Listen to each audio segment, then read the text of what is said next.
Pois vamos lá, pessoal. Vamos estudar hoje, né? Vamos falar aí sobre os costumes e as tradições indígenas, né? Página 56 do seu livro, a gente vai fazer várias atividades aqui já para encerrar aí as correções, tá bom? Das nossas atividades. Todo mundo tá comigo? Beleza? Sim. Então vamos lá. Sim, sim. Pessoal, Tô bem tá aqui, tranquilo, ó. tô bem tranquilo. Bem tranquilo na página 56, ó, costume e tradição indígena. A gente vai falar sobre algumas práticas, né? Algumas tradições, características que são comuns aos grupos indígenas, tá bom? E a gente vai falar especificamente sobre os nativos brasileiros, né? A gente está falando aí dos povos pré-colombianos, né? Então, continuando esse assunto, a gente vai falar aí a respeito do artesanato indígena, das pinturas corporais, dos adornos que eles utilizavam aí nos seus cocares, né? Nas suas flechas, enfim. Geralmente são manifestações artísticas que são dos índios e são pertencentes aí, são ligadas a vários rituais, a festas, eventos que tem a ver aí com a cultura indígena, certo? Lembrando que cada tribo indígena, cada grupo indígena vai ter aí os seus próprios valores, vai ter a sua sociedade, a sua cultura, a sua religião, seu idioma, como a gente viu aí nas últimas aulas, certo? Então, dando as boas-vindas aí para o meu querido Deville, que acaba de chegar, estamos na página 56, viu, Deville? Vai entrando aí, pode sentar aí. Entra, pode pegar uma cadeira, sentar no chão, fica à vontade. Aqui já na página 57, tá bom? Nós estamos falando sobre a pintura corporal. Para que servia a pintura do corpo? Bom, eles utilizavam como se fosse uma identificação, sim, mas é como se fosse uma roupa de festa, vamos dizer assim, tá? Tem uma ocasião especial, né? A gente vai sair, por exemplo, tem um casamento, a gente vai botar uma roupa adequada. Uma festa de aniversário, a gente vai botar uma roupa adequada. Então, eles utilizavam a pintura corporal da mesma forma, certo? Não entendi. Eu vou igual a Carol também. A primeira roupa que tiver no guarda-roupa. Vale, eu não entendi não essa pergunta. O microfone tá meio ruim.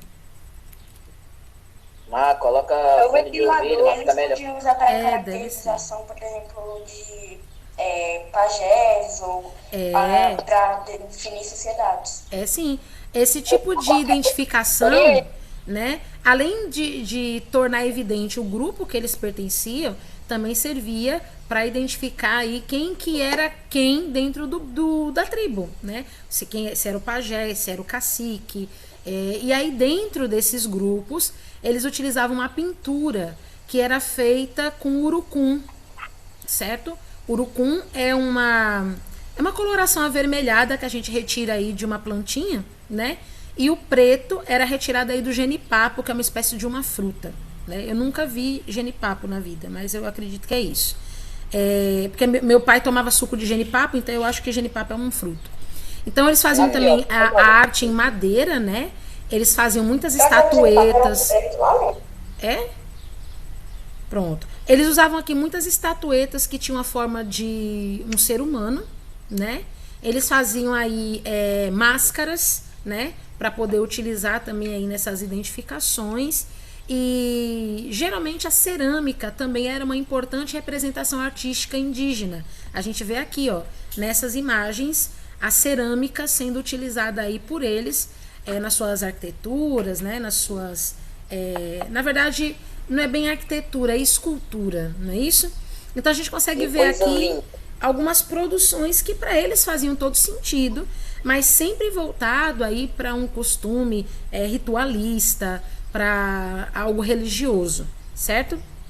Aqui na página já 58, a gente vai observar algumas imagens, né, que podem dar pra gente essa interpretação um pouco mais aguçada. Na primeira imagem aqui, que a gente está vendo à nossa esquerda, a gente tem uma gravura, né, que é parte de um livro que é chamado A Cosmografia Universal, de André TV, certo?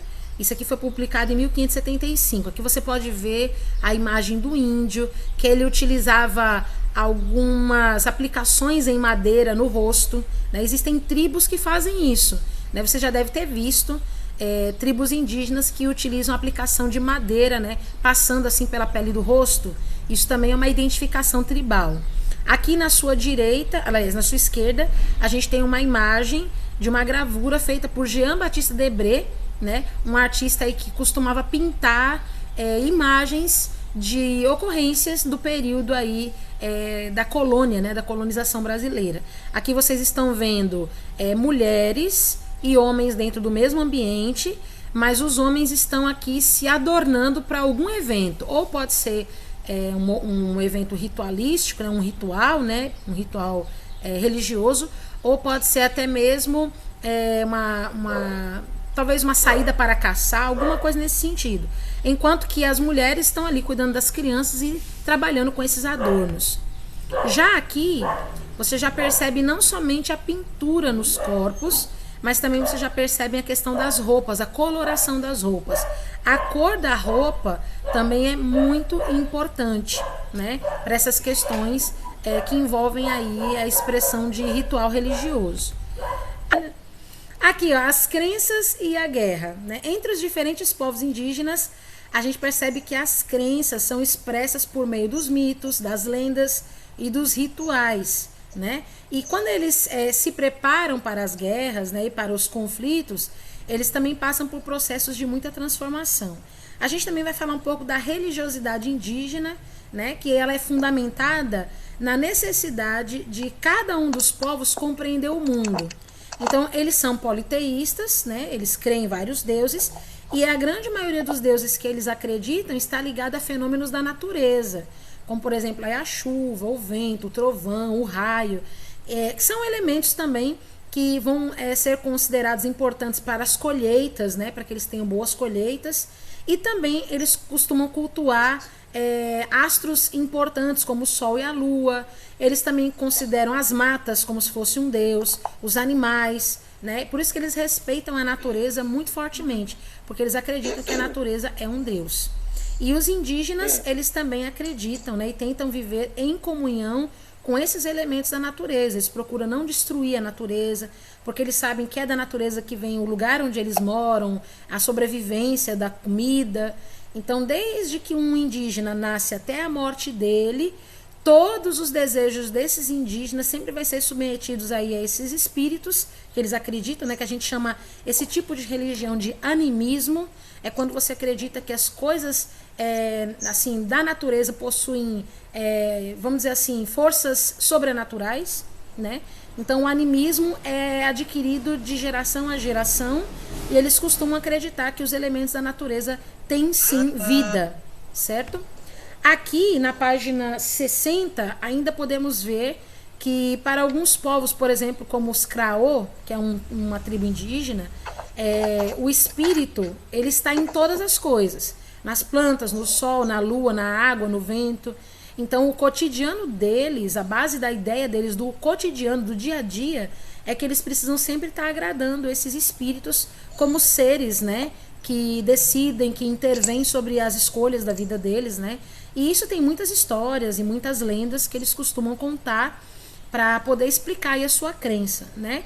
E um personagem que é bastante importante para a religiosidade dos povos indígenas é o pajé, que muitos vão conhecer aí também pelo nome de xamã, né? É ele que é responsável aí para ser, vamos dizer assim, o sacerdote espiritual dos grupos, né? Ele vai ter conhecimento aí sobre o uso das ervas medicinais, sobre curativos, né? Sobre forças ligadas à natureza. Ele é uma espécie de médico e padre, pastor, não sei, né? Assim, das tribos, certo? Como os índios não compreendem os desejos dos espíritos, então os indígenas vão sempre recorrer aí aos pajés, que vão geralmente ser homens mais maduros, mais velhos, né? Porque ele vai ser sempre assim o veículo de recorrência aí dos poderes da natureza, da mágica, né? E é por meio de cantos, de danças, de pinturas, né? De palavras de ordem que eles acreditam aí fazer os rituais E os pajés, eles liberam aí as curas, né, as adivinhações, os encantamentos, né? É assim que acontece a rotina dentro de uma tribo indígena. Agora, o que significa guerra para os índios, né? Eles têm aí sim uma valorização, né, das atividades militares, né? É comum isso em todas as tribos indígenas, isso desde a época da chegada aí dos portugueses, né?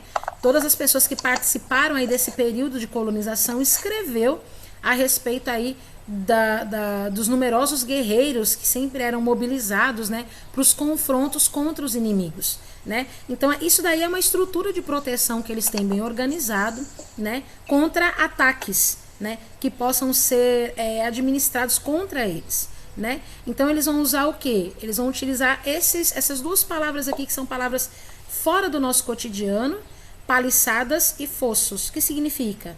Paliçada é um conjunto de estaca de madeira, né, que fica fincada na terra com o objetivo de proteger assim uma área. É uma espécie de cerca, né? E os fossos são escavações bem profundas que eles fazem em torno dessa área para proteger. Então, se uma pessoa tentar, por exemplo, invadir ali a aldeia, ela vai cair aí nessa vala, nesse fosso, né? E ela não vai conseguir invadir o território. Então, é um sistema de defesa, né, para que a aldeia fique protegida ao seu redor. Aqui na página 61 a gente está vendo que existem relatos de combates que envolviam aí mais de 1000 guerreiros armados, né? E no passado os meninos eram sempre preparados para serem bons guerreiros. E fugir disso significava ser excluído do grupo, porque ele não demonstrava coragem. Então toda vez que um menino demonstrava falta de coragem, ele era excluído do grupo, do bando, né? Então o papel do grupo era se envolver nessas guerras, era uma maneira do homem demonstrar coragem e também força para poder até mesmo proteger sua própria família. Então a guerra ela era vista como um elo que ligava aí os povos, né, de geração em geração, era algo tradicional.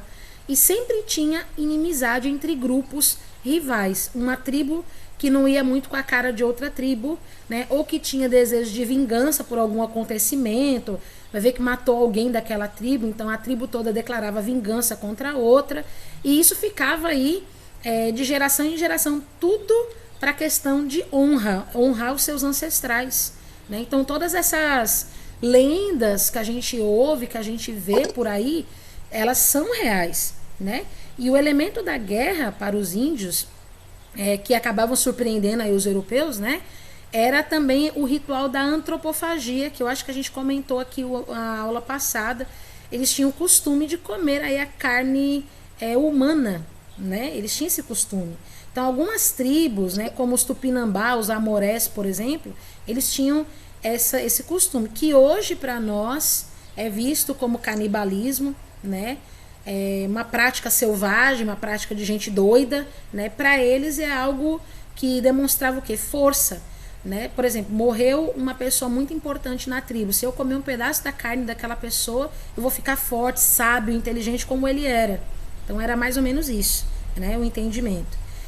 Então a gente percebe que esses rituais aí, para os indígenas, tinha uma ideia, tinha um elemento, tinha uma visão diferente do que a gente atribui hoje. Então aqui, ó, a gente consegue ver essa imagem que é chocante. O corpo de um guerreiro partido em pedaços, colocado sobre uma fogueira e bora comer, né? Então tá aqui, o inimigo que foi feito refém, né? Ele permanecia um tempo na aldeia, vivia com os mesmos direitos que os outros habitantes, né? Se ele ficava livre, ele era bem alimentado, vivia bem. Mas se ele morresse, rapaz, olha aí, ó. O inimigo era capturado, totalmente destroçado e ó, bora pra dentro. Vamos mostrar que nós somos mais fortes. Vamos comer a carne dele para mostrar que nós somos mais fortes, né? Bora comer! Não deixa de ser nojento. Deus eterno. Então a gente vê que dos primeiros tempos até os dias atuais, as tribos indígenas elas podem até proteger algumas referências dos seus povos, né? Mas hoje em dia a gente consegue perceber que eles também são adeptos de uma vida mais moderna, de uma vida mais tecnológica. Hoje no Brasil nós temos em torno de pouco menos de 1 milhão de indígenas, certo? São 255 povos diferentes, segundo o IBGE de 2010, tá? Nós podemos ver também aí que os povos indígenas, eles exalam a sua cultura por quase que 600 anos, né? Ao longo de toda a história do Brasil. E hoje, olha isso aqui, a gente tem índios, né? Descendentes de índios, e índios, por que não, né? São índios que trabalham secularmente. Você está vendo aí a imagem de Caimi Waiaci, né? Do povo Chavante, com seu equipamento de filmagem, né? Os índios estão entrando nas faculdades, estão trabalhando nas empresas e vivendo nas aldeias indígenas ainda com a sua cultura, né? Vivendo com as suas mesmas tradições, com seus mesmos hábitos, tá? Não significa, como aqui diz, né, que eles tenham parado no tempo, não é isso. Na verdade, eles estão buscando preservar a cultura, né, mesmo em concordância com o mundo de hoje, né, com esse aparato moderno. Quando eu fui para o Maranhão, há cerca de 6 anos atrás, eu passei por uma cidadezinha, quer dizer, não é bem cidadezinha, Santa Inês é uma cidade já grande, né? Ela fica na trajetória para ir para uma cidadezinha bem pequenininha de interior chamada Maranhãozinho, que foi onde eu fui, né? Quando nós paramos em Santa Inês para tomar um café, foi uma das paradas do ônibus, estava acontecendo ali uma movimentação bem estranha. Eram índios, né? Que ali no Maranhão tem muita tribo de índio ali naquela região onde a gente parou, perto de Santa Inês. Eles tinham feito uma barricada de pneus que tinham botado fogo, né? E a gente não pôde seguir viagem pela rotatória, né? Que a gente tinha que seguir, né? Pela rodovia que a gente tinha que seguir. E isso fez a gente ampliar aí o tempo de viagem mais de 4 horas, porque a gente teve que dar uma volta totalmente fora do nosso rumo, para a gente poder chegar em Maranhãozinho. E aí a gente perguntou por que a gente demorou tanto para chegar, né? E por que a gente está demorando tanto para sair daqui? Aí os motoristas disseram que os índios tinham colocado essa barricada de pneus, tinham botado fogo na rodovia, não tinha como a gente passar porque eles estavam fazendo uma reivindicação. E que reivindicação era essa? Eles queriam direito e acesso à internet gratuita. Era isso que eles queriam, né? Eu parei e pensei, índio querendo acesso à internet, né? Não é uma coisa que sim que parece Hoje em dia quem real. não quer internet grátis. Não é? E eu fiquei besta. Isso foi isso sabe quando que aconteceu? Foi em dezembro de 2014, quando eu fui lá no Maranhão, né, numa viagem, e esse fato ficou muito guardado dentro de mim. Eu pude perceber que os índios, ainda que eles não tenham ali se desvencilhado totalmente das suas culturas, dos seus hábitos, das suas tradições, eles ainda se permitem utilizar as tecnologias como uma forma ali de até mesmo divulgar, né, a sua tribo, a sua sobrevivência. Por quê? Porque os direitos dos índios são protegidos hoje. Nós temos uma instituição chamada FUNAI, que ela é uma instituição que ela visa preservar o direito indígena. Então, às vezes, as redes sociais são o melhor mecanismo para você projetar na internet uma injustiça ou uma situação de exigência de direitos que eles estão pedindo, certo? Então, aqui a gente consegue ver que ali naquela região ali da área norte do Brasil, tem muitos povos indígenas também localizados ali naquele território. Tá? Então, como vocês podem ver aqui, ó, tem uma listinha: Amazonas, Acre, Amapá, Pará, Rondônia, Roraima, Tocantins, Mato Grosso e Maranhão. Eu fui lá no Maranhão 2 vezes. Eu fui em 2014 e 2015 e eu pude constatar que existem mesmo muitas tribos indígenas vivendo ainda e próximo das cidades, tá? Mas eles não deixam de viver as suas vidas no seu cotidiano, no seu ritual normal, né? E aqui, ó, a FUNAI, ela é Fundação Nacional do Índio, tá? Para quem quiser saber o significado da sigla FUNAI, né? Ela serve para proteger e estabelecer aí os direitos do índio, tá certo? Para que a cultura indígena seja preservada no Brasil e ela não seja esquecida, tá bom? Então, os indígenas, eles ainda lutam por seus direitos, a preservação dos seus costumes, né? Porque, como vocês sabem, quando os portugueses chegaram aqui, a gente tinha aí uma quantidade muito grande de índios. Alguns relatos dizem que eram 5 milhões, outros dizem que eram 8 milhões, não se sabe exatamente. A história ela não está aqui para promover números reais, mas a gente sabe que hoje somente 10% desses povos é que perduram. Então, a FUNAI foi criada a fim de proteger, de ampliar os conhecimentos para crianças, jovens, sobre a cultura indígena, né? Então, a gente percebe que os indígenas, eles têm um cuidado muito especial com a terra, né? Retirando dela o sustento, respeitando a sua forma natural, sem desejar construir nada por cima, sem desejar extrair nada demais do que eles precisam.